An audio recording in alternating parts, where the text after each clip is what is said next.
Prince classes में हार्दिक स्वागत है। आज इस क्लास में कक्षा 10 गणित की प्रश्नावली 7.2 निर्देशांक ज्यामिति के सवाल नंबर 6 से आगे के सवालों को हल करेंगे। आज आपके प्रश्नावली समाप्त हो जाएगी और कल हम प्रश्नावली 8 को शुरू कर देंगे। उम्मीद कर रहा हूँ मेरे द्वारा जो पढ़ाया जा रहा है वो आपको अच्छी तरह से समझ में आ रहा होगा। आप सभी सवालों को ध्यानपूर्वक समझे क्योंकि बोर्ड परीक्षा में इन्हीं सवालों में से एक सवाल आपके आने वाला है।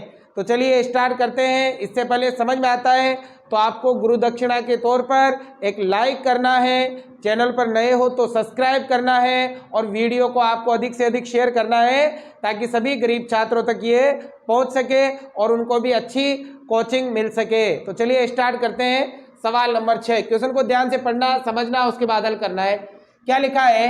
यदि बिंदु a, 2, 4, y, x, 6 और 3, 5 इसी क्रम में लेने पर एक समांतर चतुर्भुज के शीर्ष हो तो x और y का मान ज्ञात कीजिए। देखो ये 4 बिंदु है और ये चारों बिंदु समांतर चतुर्भुज के शीर्ष है तो आपको जो इसमें ये y और x दे रखा है इसका मान ज्ञात करना है। तो बहुत ही आसान क्वेश्चन है, थोड़ा ध्यान लगाए। अब देखो समांतर चतुर्भुज के शीर्ष है तो पहले हम एक समांतर चतुर्भुज बना लेते हैं। ये हो गया बेटा एक समांतर चतुर्भुज, नाम दे देते हैं ए बी सी और डी दे दिया। अब इसके देखो शीर्ष, ए के शीर्ष तो है a, 2, बी के हैं 4, y, सी के हैं x, 6 और डी के हैं 3, 5। ठीक है, ये समांतर चतुर्भुज के शीर्ष है। तो आपसे कहा है कि x और y का मान ज्ञात करो। अब देखो आपको थोड़ा सा ज्ञान होना चाहिए कि समांतर चतुर्भुज के जो विकर्ण है ना वो परस्पर समद्विभाजन करते हैं। देखो विकर्ण, एक विकर्ण तो हो गया ये AC और एक विकर्ण हो गया ये BD। ये दोनों विकर्ण क्या करते हैं, जहाँ जिस बिंदु पर काटते हैं, मान लो O पर काटते हैं, तो ये जो बिंदु है ना इसमें ये वाला भाग इसके बराबर होता है और ये वाला भाग इसके बराबर होता है। मतलब समांतर चतुर्भुज के विकर्ण परस्पर समद्विभाजित होते हैं। तो सबसे पहली लाइन ये लिखो, समांतर चतुर्भुज के विकर्ण परस्पर समद्विभाजन करते हैं। इसका मतलब ये वाला भाग इसके बराबर है और ये वाला भाग इसके बराबर है। तो अब इससे क्या मिलेगा हमें? इससे बेटा हमें मिलेगा कि ये वाला जो पॉइंट है ये मध्य बिंदु है, क्योंकि ये और ये बराबर है इसका मतलब ये मध्य बिंदु है, ये और ये बराबर है इसका मतलब ये मध्य बिंदु है। तो आपको क्या करना है, इस मध्य बिंदु के निर्देशांक ज्ञात करने हैं। अब मध्य बिंदु के निर्देशांक एक बार तो AC विकर्ण से ज्ञात करोगे और एक बार BD विकर्ण से ज्ञात करोगे तो आप x और y का मान निकाल पाओगे। ठीक है, तो देखो ध्यान लगाओ, यहाँ पर सूत्र लगेगा मध्य बिंदु के निर्देशांक। ठीक है, अब मध्य बिंदु के निर्देशांक वाला सूत्र आपको याद होना चाहिए। सूत्र तो मैंने केवल आपको सर को यहाँ पर बोर्ड में दिखाने के लिए लिखना है कि मैंने सूत्र लिखा है, बाकी आप अपनी ट्रिक लगाओगे ना, सारे सवाल ट्रिक से कराए थे मैंने। तो चलिए स्टार्ट करते हैं। बताओ मध्य बिंदु में हमें x और y ज्ञात करना होता है, ये ज्ञात करना होता है। इसका सूत्र क्या है?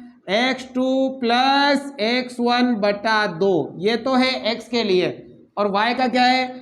y2 + y1 / 2, ये है y के लिए। अब देखो हम AC विकर्ण लेंगे, यहाँ तो मान लो A है और यहाँ पर C है, ये AC विकर्ण हो गया। अब A के जो निर्देशांक है वो है आपके a, 2 और C के निर्देशांक है x, 6 और यहाँ मध्य बिंदु है O, मतलब O के x और y ज्ञात करने। तो देखो यहाँ पर हम O बिंदु के ज्ञात करेंगे x और y। कैसे ज्ञात करेंगे? आगे वाले में आगे वाला जोड़ो और 2 का भाग दो, पीछे वाले में पीछे वाला जोड़ो और 2 का भाग दो। ये करना है, ट्रिक लगानी है डायरेक्ट। आगे कितना है? 1, इसमें क्या जोड़ेंगे? x और भाग देंगे 2 का। बताओ पीछे कितना है? 2, कितना जोड़ेंगे? 6 और भाग देंगे 2 का। ठीक है, अब देखो ये आ गया आपके, ये तो जुड़ेगा ही नहीं, तो x + 1 / 2 और ये हो गया 6 और 2 कितना हो गया? 8 / 2। ठीक है, ये ओके क्या ज्ञात कर रहे हैं? x और y। अब आगे देखो यहाँ करता हूं मैं, ये तो सेम लिखो। क्या लिखोगे? 1 + x / 2, क्योंकि 1 में x नहीं जोड़ सकते ना। अब देखो 2 का भाग 8 में जाएगा 4 बार, तो ये आ गया आपके ओ बिंदु के निर्देशांक। कौन से विकर्ण से? एसी विकर्ण से। इसे मान लेंगे समीकरण नंबर 1। आ गया। अब देखो, अब आगे क्या करना है बेटा, अब बीडी विकर्ण से भी आपको ओ बिंदु के निर्देशांक ज्ञात करने हैं। तो देखो यहां मैं बना देता हूं, ये हो गया आपके विकर्ण बीडी। अब बताओ बी के निर्देशांक कितने हैं? 4 कोमा वाई। और बताओ बेटा डी के निर्देशांक कितने हैं? 3 कोमा 5। ठीक है। अब देखो इनका मध्य बिंदु कौन है? ओ। और ओ के क्या ज्ञात करने हैं? एक्स और वाई ज्ञात करने हैं। दोनों तरफ से, इधर से भी करेंगे और इधर से भी करेंगे। अब बताओ कैसे ज्ञात करते हैं? बताओ, ओ का ज्ञात करना है एक्स और वाई। सूत्र लगा दिया मैंने यहाँ पे। आगे वाले में आगे वाला जोड़ना है, 2 का भाग लगाना है। पीछे वाले में पीछे वाला जोड़ना है और 2 का भाग लगाना है। तो बताओ आगे कितना है? 4, इसमें कितना जुड़ेगा? 3 और 2 का भाग लगेगा। पीछे है y, इसमें कितना जोड़ना है? 5 और किसका भाग लगेगा? 2 का। देखो ओ के ज्ञात करने x और y। 4 और 3 7/2। y में 5 नहीं जुड़ेगा तो y प्लस 5/2 आ गया। देखो भाग नहीं जा रहा तो इसे मान लेंगे समीकरण नंबर 2। हो गया। अब आप ध्यान लगाओ, ये जो निर्देशांक आए ये भी ओ बिंदु के हैं और ये भी निर्देशांक किसके हैं? ओ बिंदु के। इसका मतलब इसका जो x का मान है इसके बराबर है और इसका y का मान इसके बराबर है। ठीक है। तो हम यहां पर लिखेंगे समीकरण नंबर 1 व 2 से। देखो ये भी o के निर्देशांक है और ये भी o के निर्देशांक है, मतलब दोनों का x बराबर है और दोनों का y बराबर है। तो आपको दोनों का x बराबर करना है, दोनों का y बराबर करना है। बताओ इसका x क्या है? 1 प्लस x/2 बराबर इसका क्या है? 7/2। अब इसी प्रकार y, इसका y है 4 बराबर इसका y है y प्लस 5/2। आ रहा है समझ में? अब हल करो। देखो इसके बटे में भी 2 और इसके बटे में भी 2 से 2 काट दो। वज्र गुणा करोगे तब भी कटेगा, डायरेक्ट काट दो आप। कट गए। अब मान किसका चाहिए? x का। a का पक्षांतरण कर दो। x बराबर 7, 1 प्लस का है तो माइनस का, तो x का मान कितना आ गया बेटा? 6 आ गया भाई। आया समझ में? x का उत्तर 6 आ गया। अब ऐसे y का करना है तो देखो ये 2 भाग में तो गुणा में आ जाएगा। तो देखो इधर तो क्या बचा? y प्लस 5 और 4 दूनी हो गया 8। अब मान y का ज्ञात करना है, 5 को उधर भेज दो तो y का मान आ गया 8 माइनस 5। तो y का मान कितना आ गया भाई? 3 आ गया भाई। तो इस तरह से आप x और y के मान बड़ी आसानी से ज्ञात कर सकते हो। कोई डाउट हो तो कमेंट करके मुझे जरूर बताइएगा। आप इसका स्क्रीनशॉट ले लें, अगला सवाल देखेंगे। अब देखो बेटा सवाल नंबर 7, थोड़ा ध्यान लगाओगे तो सभी सवाल समझ में आएंगे। और मैं बार बार कहता हूं आपसे, मेहनत करना कभी मत छोड़िएगा। जितना पढ़ोगे, जितने सवालों को हल करोगे, जितनी मेहनत करोगे, उतने आप में निखार आता जाएगा। ठीक है ना? तो चलिए सवाल नंबर 7 क्या लिखा है? बिंदु ए के निर्देशांक ज्ञात कीजिए। जहां ए बी एक वृत्त का व्यास है जिसका केंद्र 2, -3 तथा बी के निर्देशांक 1, 4 है। तो यहां पर हमें ए के निर्देशांक ज्ञात करने हैं और ए बी वृत्त का व्यास है। तो देखो ध्यान लगाओ, मान लीजिए ये एक वृत्त है, ठीक है, और ये वृत्त का केंद्र है ओ और ये वृत्त का व्यास हो गया ए बी।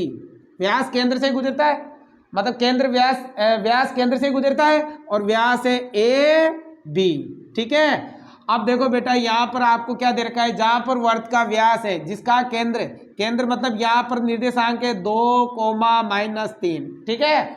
और बी के निर्देशांक के 1, 4 और ए के निर्देशांक हमें करने हैं ज्ञात। तो देखो ध्यान लगाओ, मैंने बताया था आपको कल वाली क्लास में कि आगे वाले बिंदु को लिखते हैं x1 और y1, मतलब आपको x1 और y1 का मान चाहिए। पीछे वालों को लिखेंगे x2 और y2 और बीच में जो होता है उसे लिखा जाता है x और y।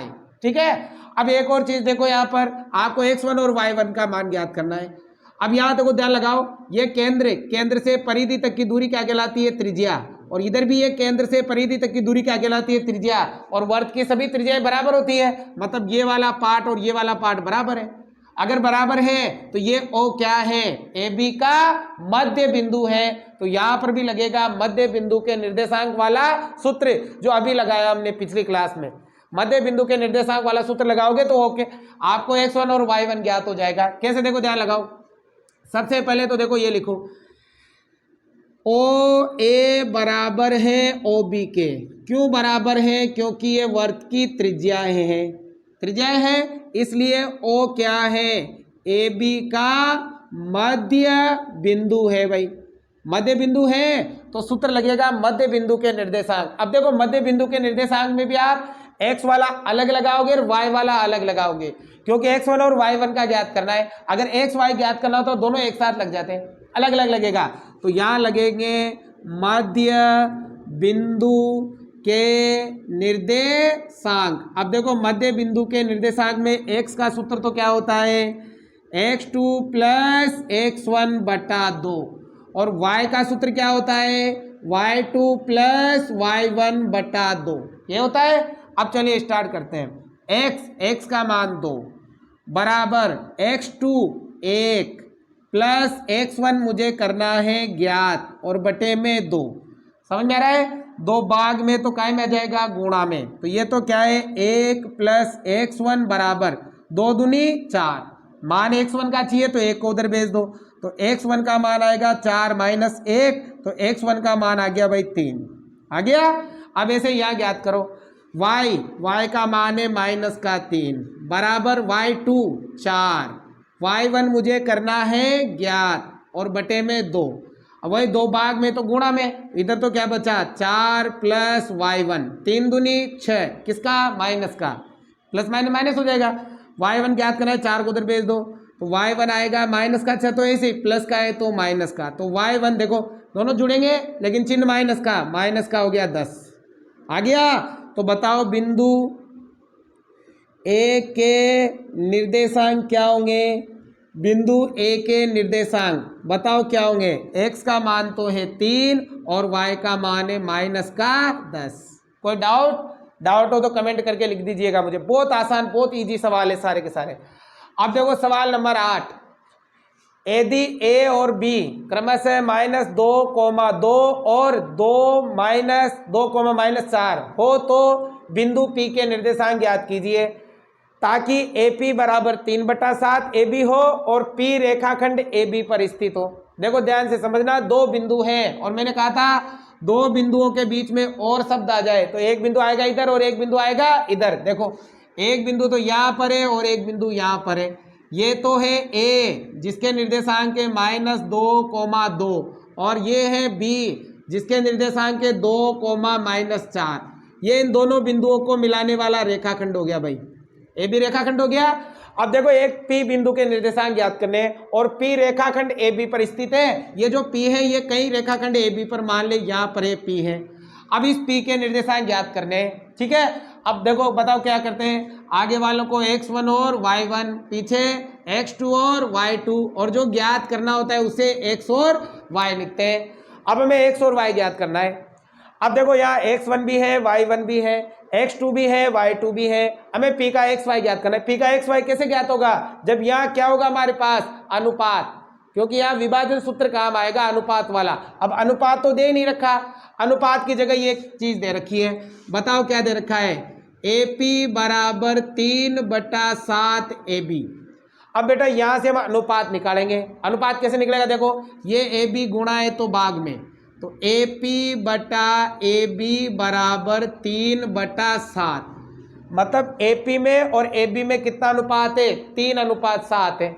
अब देखो AP यहाँ से लगाकर यहाँ तक ये तो 3 है, और AB ये पूरी यहाँ से यहाँ तक 7 है, पूरी कितनी है 7। अब देखो ये पूरी 7 है और ये 3 है, तो बताओ इधर कितनी रह जाएगी, 4 रह जाएगी, क्योंकि हमें अनुपात इसमें और इसमें चाहिए, जबकि अनुपात आ रहा है इसमें और इसमें, हमें अनुपात इन दोनों में चाहिए। ये पूरी 7 है AB तो, और ये 3 है, तो बताओ ये कितनी आएगी, 4 ही आएगी। तो देखो कैसे, AP का तो AP, मुझे AB नहीं चाहिए, मुझे केवल क्या चाहिए, BP चाहिए।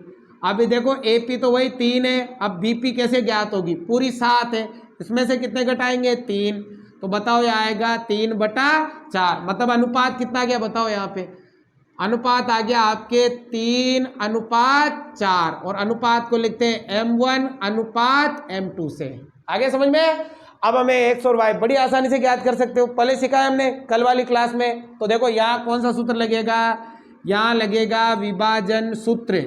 बताओ विभाजन सूत्र में P का ज्ञात करना है x और y, ठीक है। बताओ सूत्र क्या है, ट्रिक से बताया था, m1 प्लस m2 बटा m1 plus m2, m1 plus m2 बटा m1 प्लस m2। या तो आएगा x2 या x1 या y2 या y1। यही था फॉर्मूला। कोई डाउट हो तो आप कमेंट करके मुझे बताइएगा और गुरु दक्षिणा जरूर दीजिएगा, लाइक जरूर कीजिएगा, शेयर जरूर कीजिएगा और सब्सक्राइब जरूर कीजिएगा। अब देखो मैं p का तो x और y ज्ञात करना है। अब m1 m2, m1 3 m2 4, तो कैसे लिखोगे 3 प्लस 4 बटा 3 प्लस 4, 3 प्लस 4 बटा 3 प्लस 4, ये आएगा। अब देखो यहाँ x2 कितना है 2, ये गुणा में 2, यहाँ x1 कितना है माइनस का 2, तो ये माइनस का 2। अब यहाँ आएगा y2, y2 कितना है माइनस का 4, और y1 कितना है 2, तो यहाँ आएगा 2।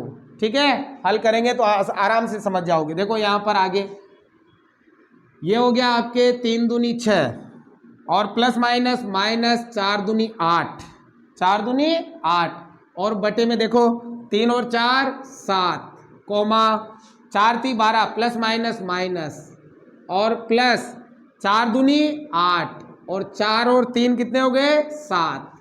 अब यहाँ देखो 6 में 8 में से 6 गए तो माइनस के 2 बटा 7, और 12 में से 8 गए तो माइनस के 4 बटा 7। 7 का भाग 2 में नहीं जाता और 7 का भाग 4 में भी नहीं जाता, तो आपके निर्देशांक ये आ जाएंगे। तो बताओ P बिंदु के निर्देशांक कितने हो गए माइनस 2 बटा 7 कोमा माइनस 4 बटा 7। उम्मीद करता हूँ समझ में आया होगा। आप इसका स्क्रीनशॉट ले ले। अगला सवाल और देखते हैं। देखो थोड़ा ध्यान लगाओ बेटा, ये आपके जो ये है माइनस का ही है, मतलब यहाँ पर ये 2 भी माइनस का ही है, ठीक है ना। तो यहाँ पर आपके y1 का जो ये मान है ये आपके माइनस का 2 ही है, ठीक है ना। थोड़ा मान लिखने में मिस्टेक हो गया। तो बताओ यहाँ 4 दूनी 8 प्लस माइनस क्या होगा माइनस, तो बताओ ये दोनों भी जुड़ेंगे 12 और 8 कितना हो गया माइनस का 20, तो माइनस का 20 बटा 7 आएगा, ठीक है ना। ये माइनस का था, मैंने गलती से इसको प्लस का लिख दिया। समझ में आ गया ना, तो थोड़ा ध्यान लगाना।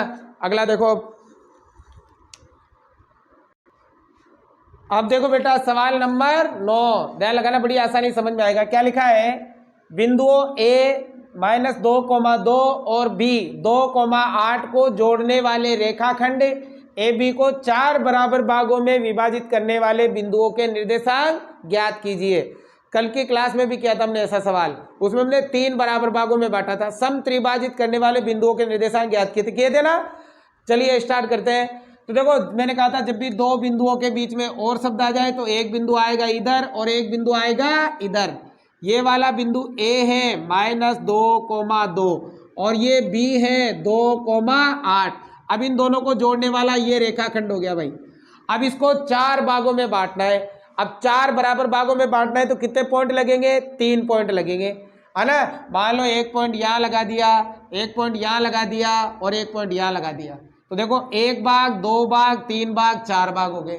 अब इन तीनों बिंदुओं के निर्देशांक ज्ञात करने हैं। मान लो ये ए बी, ये हो गया सी, ये हो गया डी और ये हो गया ई। हमें सी बिंदु के भी निर्देशांक चाहिए, डी के भी चाहिए और ई के भी चाहिए। कैसे ज्ञात करेंगे, देखो मैंने क्या बताया था, आगे वालों को x1 और y1, पीछे वालों को x2 और y2, और जो ज्ञात करना होता है उसे x और y। यहाँ भी ज्ञात करना है तो x और y, यहाँ भी ज्ञात करना है तो x और y का मान ज्ञात करना है। तीनों जगह x y का मान ज्ञात करना है। अब देखो हमारे पास x1 भी है, y1 भी है, x2 भी है, y2 भी है, और ये तो ज्ञात करना ही है। बताओ एक चीज नहीं है, क्या नहीं है, अनुपात नहीं है भाई। तो अनुपात हम बना सकते हैं ना, सिखाया था मैंने बनाना, कैसे बनाते हैं अनुपात। देखो यहाँ का अनुपात बनाना है तो कैसे बनाएंगे, इधर 1 भाग है तो 1, इधर 1 2 3 भाग है तो 1 अनुपात 3 आ जाएगा। यहाँ का देखो इधर 2 भाग है तो 2, इधर भी 2, 2 अनुपात 2। यहाँ भी देखो इधर 3 भाग है तो 3 और इधर 1 भाग है तो 3 अनुपात 1 हो जाएगा। लेकिन बेटा मैं यहाँ अनुपात वाले सवाल उससे नहीं कराऊंगा, उससे ये बड़ा हो जाएगा सवाल। तो इसको आसान बनाने के लिए मैं मध्य बिंदु के निर्देशांक वाले सूत्र से कराऊंगा। कैसे, देखो ध्यान लगाओ, मध्य बिंदु का कैसे लग जाएगा, ध्यान दो। जैसे डी की बात करें, अब ये डी देखो इधर भी 2 भाग है और इधर भी 2 भाग है, बराबर है, मतलब इधर वाला हिस्सा और इधर वाला हिस्सा बराबर है। इसका मतलब ये डी क्या है, ए बी का मध्य बिंदु है। तो हम डी के निर्देशांक ज्ञात कर लेंगे। जैसे इसके निर्देशांक ज्ञात होंगे फिर सी के ज्ञात कर लेंगे। कैसे? ये वाला भाग और ये वाला भाग बराबर है, यानी कि ये सी क्या है? ए डी का मध्य बिंदु है। फिर इसी प्रकार ई किसका मध्य बिंदु हो जाएगा? बी डी का मध्य बिंदु हो जाएगा। तो देखो यहाँ पर लगाएंगे मध्य बिंदु के निर्देशांक का सूत्र। निर्देशांक बताओ क्या होता है? एक्स और वाई ज्ञात करेंगे तो कैसे लिखते हैं?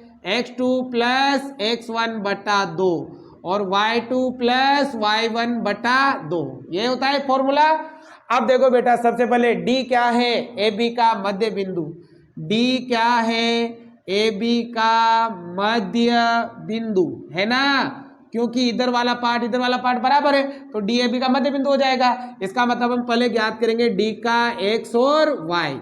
बताओ नियम क्या है? आगे वाले में आगे वाला जोड़ो और 2 का भाग दो, पीछे वाले में पीछे वाला जोड़ो और 2 का भाग दो, ये बताया था। बताओ चाहो तो इसके अनुसार लिख दो x2, ये है ना, या कोई दिक्कत नहीं है। आगे है माइनस का 2, इसमें जुड़ेगा प्लस का 2 और भाग लगेगा 2 का। पीछे है 2, इसमें जुड़ेगा कितना? 8 और भाग लगेगा 2 का। ठीक है, अब देखो 2 में से 2 घटाएंगे तो 0 बटा 2, 8 और 2 गया 10 बटा 2, 2 का भाग 0 में देंगे तो 0 और 2 का भाग 10 में देंगे तो 5। तो बताओ इस बिंदु के निर्देशांक आ गए 0,5। आ गया समझ में? ज्ञात हो गया ना? अब सी के ज्ञात कर लो। कैसे? ये और ये बराबर है, इसका मतलब सी ए डी का मध्य बिंदु हो जाएगा। सी क्या हो जाएगा? ए डी का मध्य बिंदु हो जाएगा ना। अब बताओ सी का क्या ज्ञात करना है? एक्स और वाई। ए डी से आगे वाले में आगे वाला जुड़ेगा, पीछे वाले में पीछे वाला जुड़ेगा। आगे कितना है? माइनस का 2, इसमें क्या जुड़ेगा? 0 और भाग लगेगा 2 का। पीछे कितना है? 2 और इसमें कितना जुड़ेगा? 5 और भाग लगेगा किसका? 2 का। देखो 2 में से 0 जोड़ेंगे तो 2 ही आएगा, 5 और 2 गया 7। ठीक है, 2 का भाग 2 में माइनस का 1, यहाँ भाग नहीं जा रहा तो 7 बटा 2। तो बताओ सी के निर्देशांक कितने आगे? माइनस का 1, 7 बटा 2 आगे। अब इसी प्रकार आप ई के भी ज्ञात करो। ई देखो ये और ये बराबर है, इसका मतलब बी डी का मध्य बिंदु हो जाएगा। तो देखो ई क्या है? बी डी का मध्य, ई क्या है? बी डी का मध्य बिंदु है, मध्य बिंदु। अब हमें ई का ज्ञात क्या करना है? एक्स और वाई। ठीक है, तो वही आगे वाले में आगे वाला, पीछे वाले में पीछे वाला। आगे क्या है? 0, इसमें जुड़ेगा 2, भाग लगेगा 2 का। पीछे है 5, इसमें जुड़ेगा कितना? 8 और भाग लगेगा 2 का। अब यहाँ देखो 0 में 2 जोड़ेंगे तो 2 बटा 2 और यहाँ देखो 5 और 8 हो गया 13 बटा 2। अब देखो 2 से 2 कट गया कितनी बार? 1 बार, और यह 13 में भाग नहीं जाता तो आ गया 13 बटा 2।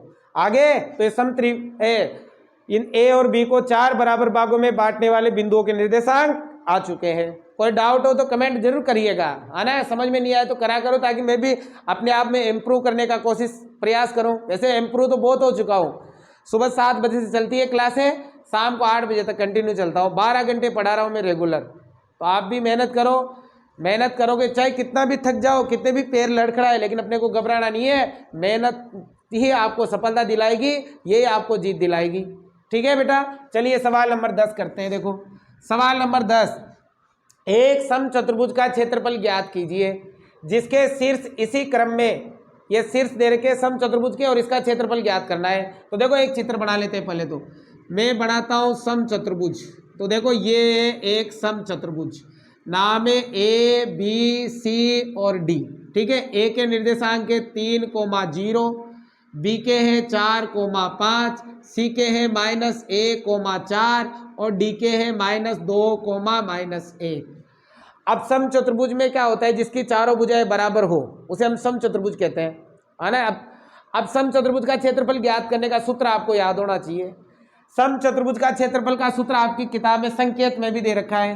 तो देखो समचतुर्भुज का क्षेत्रफल, इसका जो फॉर्मूला होता है बेटा वो होता है 1/2 इंटू विकर्णों का गुणनफल। विकर्णों का गुणनफल, ये फॉर्मूला होता है भाई, 1/2 इंटू विकर्णों का गुणनफल। देखो आपको जो सवाल दे रखा है ना, ये देखो ये संकेत में भी आपको दे रखा है, ये समचतुर्भुज का क्षेत्रफल 1/2 इंटू इसके उसके विकर्णों का गुणनफल, ठीक है ना।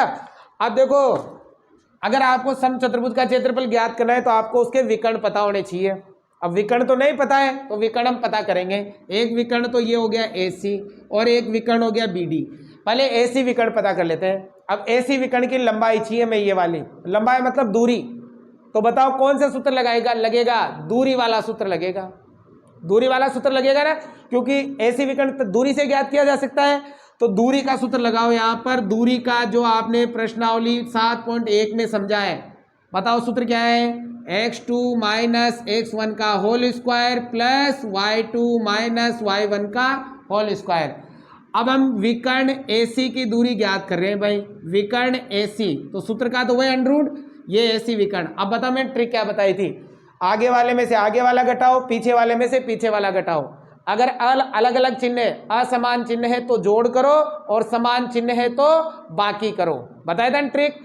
तो देखो आगे कितना है 3, इसमें से कितना घटेगा माइनस का 1 और इसका होल स्क्वायर। कोष्ठक इस वजह से लगाया डबल चिन्ह आगे भाई। अब पीछे कितना है 0, इसमें से कितना घटेगा 4 और क्या हो जाएगा होल स्क्वायर। अब देखो ध्यान लगाओ, बताओ यहाँ आगे चिन्ह प्लस का, यहाँ माइनस का, अलग अलग चिन्ह है तो जोड़ करो। 3 और 1 ये हो गया 4। अब देखो 0 में 4 घटाओ, चाहे 4 जोड़ो 4 ही आएगा। अब बताओ AC बराबर 4 का स्क्वायर 16, 4 का स्क्वायर 16।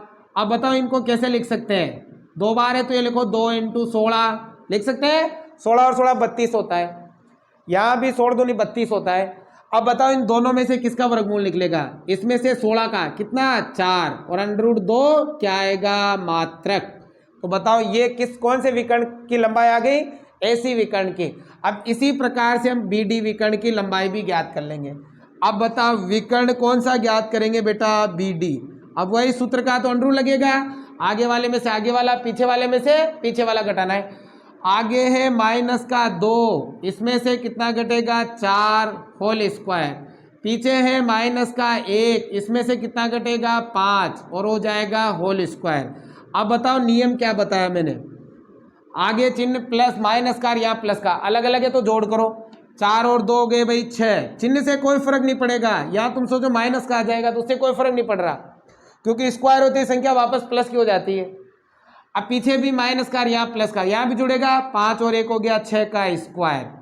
अब बताओ 6 का स्क्वायर 36, 6 का स्क्वायर 36। बताओ कैसे लिखोगे, 2 इंटू 36, 36 36 72, 36 दूनी भी 72। दोनों में से वर्गमूल निकालो, 36 का 6 √2 क्या आ गया मात्रक। आया समझ में। तो ये इसके दोनों विकर्ण हमने ज्ञात कर लिए। अब लगाओ समचतुर्भुज का क्षेत्रफल 1/2 इंटू विकर्णों का गुणनफल, 1/2 इंटू विकर्ण। पहला विकर्ण कितना है 4 √2 इंटू दूसरा विकर्ण कितना है 6 √2। आ गया। अब देखो, अब आगे देखो बेटा, अब हल करेंगे ना तो देखो ये 6 चौके तो हो गए 24, 6 चौके 24, 1/2 इंटू 24 इंटू, अब देखो √2 को √2 से गुणा करते तो कितना आता है 2 आता है।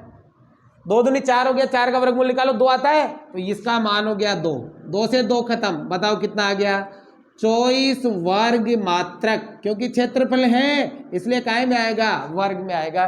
तो समचतुर्भुज का क्षेत्रफल कितना हो गया 24 वर्ग मात्रक। आप स्क्रीनशॉट ले लें। प्रश्नावली आपके समाप्त हुई, 7 निर्देशांक ज्यामिति। जल्दी मैं प्रश्नावली 8 भी आपको बहुत ही शानदार तरीके से, शानदार ट्रिकों से कराऊंगा, ताकि आपको एक बार में ही समझ में आ जाए। आपको घबराने की जरूरत नहीं है, मैं आपके साथ हूं, लेकिन आपको भी मेरा साथ देना है। इन क्लासों को शेयर करना है, लाइक करना है, सपोर्ट करना है, कमेंट करना है, ताकि हम आगे बढ़ सके, मैं भी नई ऊर्जा के साथ। ठीक है, तो आज की ये क्लास देखने के लिए आपका बहुत बहुत धन्यवाद। ठीक है, चलिए।